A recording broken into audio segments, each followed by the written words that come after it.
салом. Хабарҳои муҳими радиои Озодиро ман Хиромон Бақозода тақдим мекунам. Тоҷикистон дар робита бо моҷарои марзии шоми 25 август дар сарҳад бо Қирғизистон ба ин кишвар эътирози қатъии худро баён кардааст. дар исороте ки барои матбуот нашр шудааст, вайрон шудани тавофуқоти қаблӣ ва кӯшишҳои ҳалли масъалаҳо тавассути зӯр ғайри қобили қабул арзёбӣ шудааст.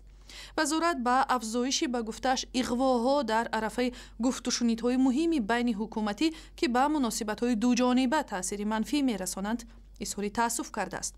дар поёни изҳорот вазорати хориҷия гуфтааст ки дар сурати минбаъд такрор шудани чунин ҳолатҳо тоҷикистон ҳаққи худро ҷиҳати пешгирӣ аз ҳар гуна амалҳои ғайриқонунӣ ва дифоъ аз шаҳрвандон ва қаламрави худ бо истифода аз нерӯ ва имконоти мавҷуда раво медонад. чанд соат пеш аз ин исорат вазорати хориҷияи Қирғизистон хабар дод ки ба ҷониби Тоҷикистон нотаи эътирозӣ супурда масъулияти ҳодисаи тирандозиро ба дӯши марзбонони тоҷик вогузор кардааст. Қирғизистон аз Тоҷикистон тақозо кардааст ки принсипҳои ҳуқуқи байналмилалиро риоя кунад.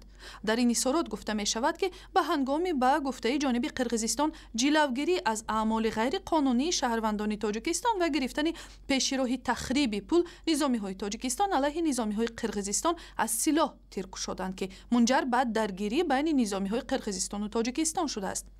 зимнан имрӯз дар Бишкек нишасти байни ҳукуматии Тоҷикистону Қирғизистон ба раҳбарии муовинони нахуствазирони ду кишвар баргузор мешавад. тибқи иттилои радиои Озодӣ дар рӯстои Овчи Қалъача дар натиҷаи тирандозии дирӯза ду шаҳрванди Тоҷикистон кушта ва 4 нафар маҷрӯҳ шуданд.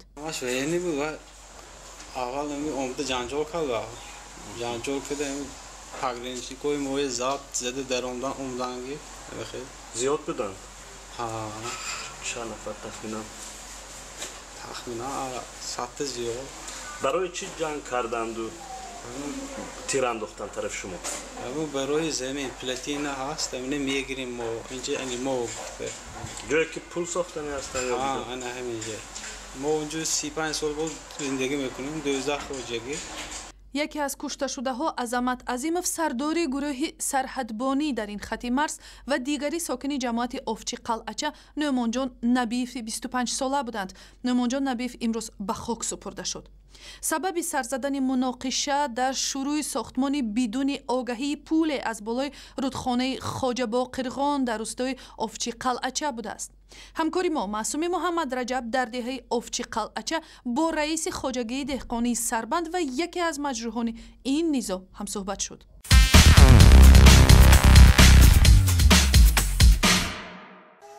қирғизҳо ҳам мост ҳуҷум кара омдан. ин кай? соати ҳамо 18 дина 25 август. вақте ки солдатҳои қирғиз афисерҳои қирғиз солдати мои задан мо рафта халос додем.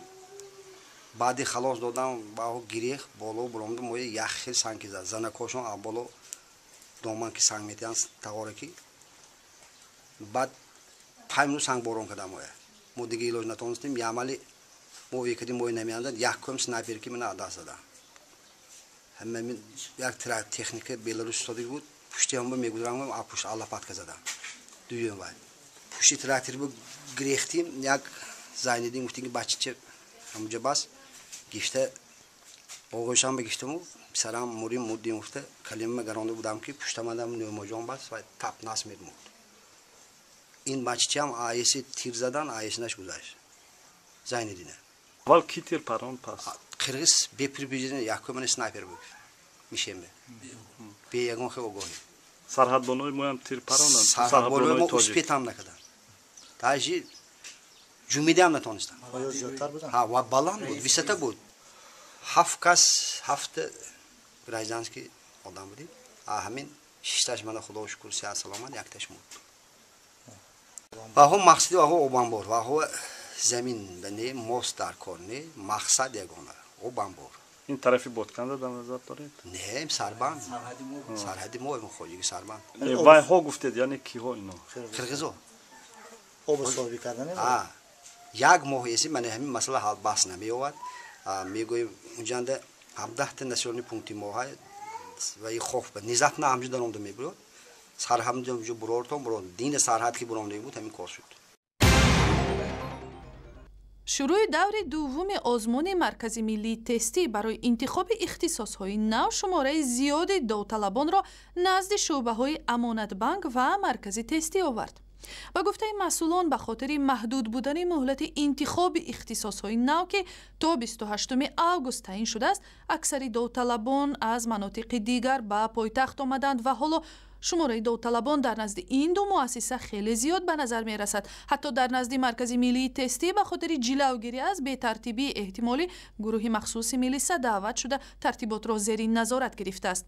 این در حالی است که در دوره دوم آزمون مرکزی ملی تستی حدوداً 8,000 نفر حق شرکت و انتخاب تخصص‌های نو را دارند. در دور اول آزمون از 45,000 داوطلب 29,000 نفر به عنوان دانشجو صاحب شدند. در دوشنبه امروز همایش مشترک صاحبکاران تاجیکستان و ایران برگزار شد. تقریباً 40 سرمایه‌گذار و صاحبکار ایرانی که به ساحه صنعت معدنی کوهی، تولید خوراکواری، مواد ساختمان، ناقل و محصولات نفتی و کشاورزی توجه دارند، شرایط کار در تاجیکستان را مورد آموزش قرار دادند. این نشست با تشبث پالاتای تجارتی تاجیکستان تشکیل شده است. همکاری‌های تاجیکستان و ایران در سال‌های اخیر بیشتر ساحه ساختمان، راه‌ها و نقب‌ها و هم تأمینات مواد غذا را در بر می‌گیرد. از بازداشتگاه شعبه کارهای داخلی ناحیه حصار، رافائل مقصودوف زندانی سابق و هم شاهد شکنجه پیش از مرگ حمزه اکرامزاده فرار کرده است. رافائل مقصودوف 2 روز پیش با گمان غارت اموال از جمله کوشش غارت منزل خواهر اکرامزاده بازداشت شد. خودمان ملیسا میگن که فرار مقصودوف به هنگام شستشوی فرش شعبه امور داخل از صبح روز سه‌شنبه رخ داده است. حالا او در پیگرد قانون قرار دارد. و برای دریافت اخبار و ویدیوی بیشتر به سایت اینترنتی رادیوی آزادی، شبکه‌های اجتماعی فیسبوک، توییتر، یوتیوب و هم ضمیمه رادیوی آزادی برای تلفن همراه مراجعه کنید.